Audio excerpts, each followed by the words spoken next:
everybody, welcome back to my channel. So tonight for you I am going to be reviewing the Freedom Black Swan makeup kit, and we are going to be doing a Black Swan themed Halloween face tutorial.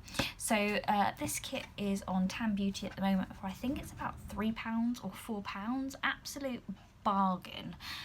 So do go check it out. Basically I'll show you everything that you get in the kit. So you get a quad eyeshadow palette from the Freedom range. You get the Ghost Whitener Brighten and Whiten Your Complexion cream.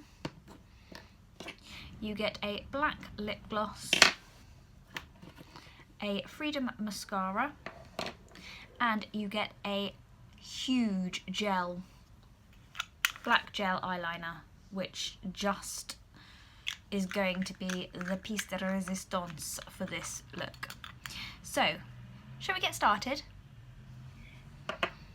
Hey everybody, so that's just some glitter that I'm going to be using later on my lips. Now I have primed my face and I'm going to go straight in with the Ghost Whitener.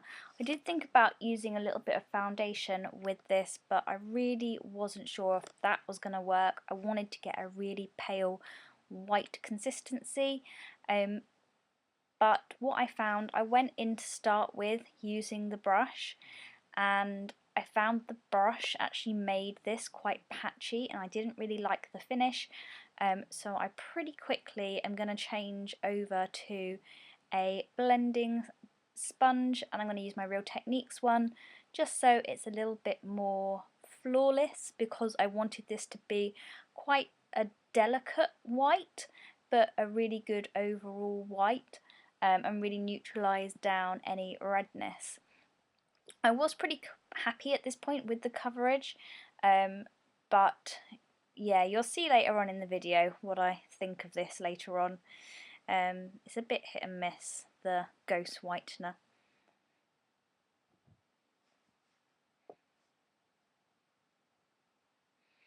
So once I have applied this all over my face, I bring it down my neck because I'm going to do a little bit of makeup on my neck as well, just for this look. And I'm going to go in and powder with my RCMA powder, which is just a clear white powder, just to kind of mattify everything down, because this is quite a sticky look. And also, it actually produced a smell which really upset my eyes and made them feel quite sensitive. I'm not quite sure why, but there you go. I felt like a bit of a mime at this point. So I'm now going to take a really small Real Techniques brush and grab that Black Freedom eyeliner, which is like a gel eyeliner, and I'm just going to start drawing an outline for the Black Swan eye makeup. And this is a very heavy eye makeup look. I've never done anything like this before, and I think it's something that once you've kind of done it and you know the effect that you can get, you can make it more than what it is. So you can make it quite dramatic if you wanted to, but it's just a really fun, creative way to play with makeup.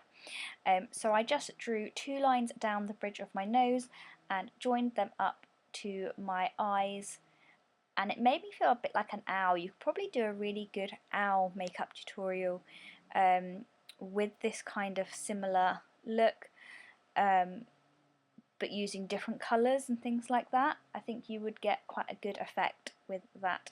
So I've used my brows as a starting point and then just kind of lifted it and started to feather out the eyeliner. And I've just kind of split it off into kind of bigger sections.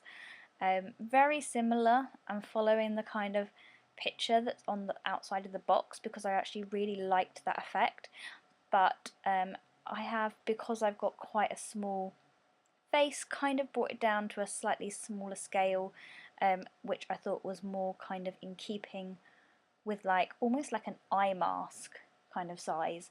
But you could, as I said, build this up to be a lot more dramatic if you felt like you wanted to. It's something really fun that you can play with, definitely. So I just filled in my eyebrows using the eyeliner, and this eyeliner was actually really, really good. I was so impressed.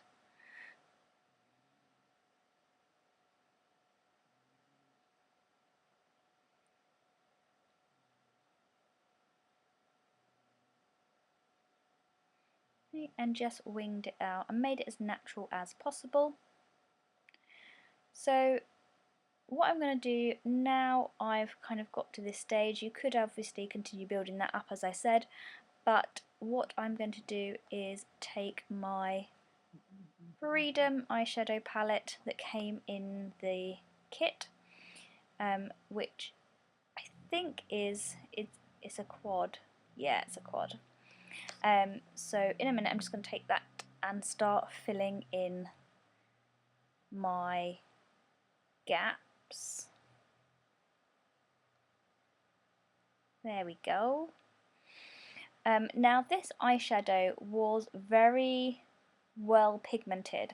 It's got a really nice pigment to it, and it is a little bit more, I don't know, like powdery.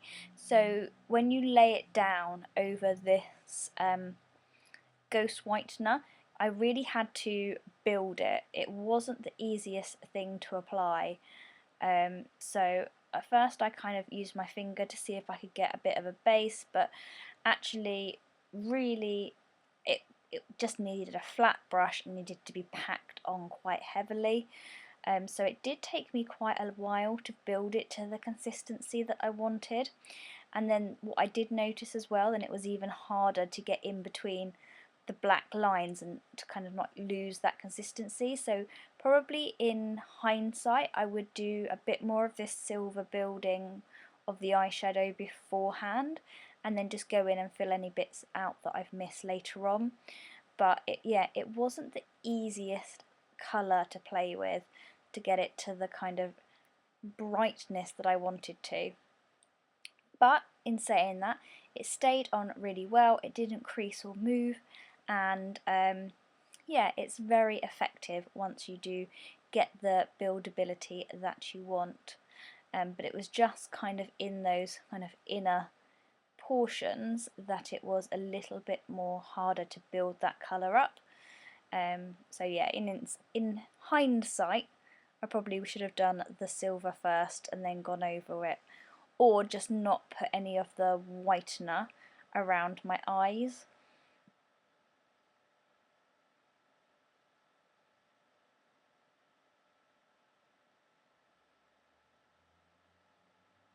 Okay, so I'm just going to take that black and just go over a few little areas and kind of wing out my look a little bit, just to give it a little bit more balance and definition,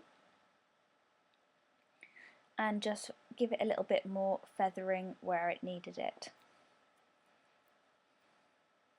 It's so unusual and pretty. I think you could really play around with this look so much. I think it's got a lot of potential to be more than what it is.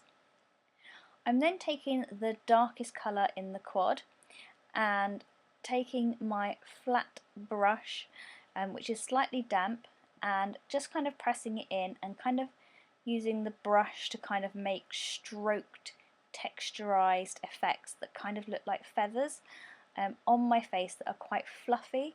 Now you could also build this up more and more and more, but I did just like a bit of the shaded effect that it gave, almost like a shadow, a bit like contouring around the edge of the face to frame it, but it does look a little bit more like sort of soft, doughy feathers. So I did that kind of all over my neck, and as I said, you could build this up to be a little bit more pigmented. You could add some black or some different tones if you want to bring in different colours. I'm then just going to add on some fake eyelashes and some black liquid lipstick and press that on with glitter. Hey guys, so I hope you enjoyed my little tutorial. I absolutely bloody love this look. It is so pretty. The eye makeup works really well, and you could build this up to be even more dramatic if you wanted to, and have it even higher and have more fluffiness and feathering to the eyeliner if you wanted to. The lips with the glitter works really well as well. It adds another dimension to the makeup, and building up this kind of textured look across the neck. You could bring that more onto the face if you wanted to give you a darker look. The only thing that I felt let this makeup look down was the Ghost Whitener. It isn't as thick as it needs to be and doesn't stay on your face very well even once you've powdered. However, like I said, this is an amazing look for Halloween. Absolutely beautiful, absolutely funky, really, really different. So guys, I hope you've enjoyed this tutorial, hope you've enjoyed this look. I definitely give that Makeup Revolution box a thumbs up. Do go and grab it. Like I said, it's only £4 at the moment. So yeah, have an amazing evening, and I will check you all later. Bye!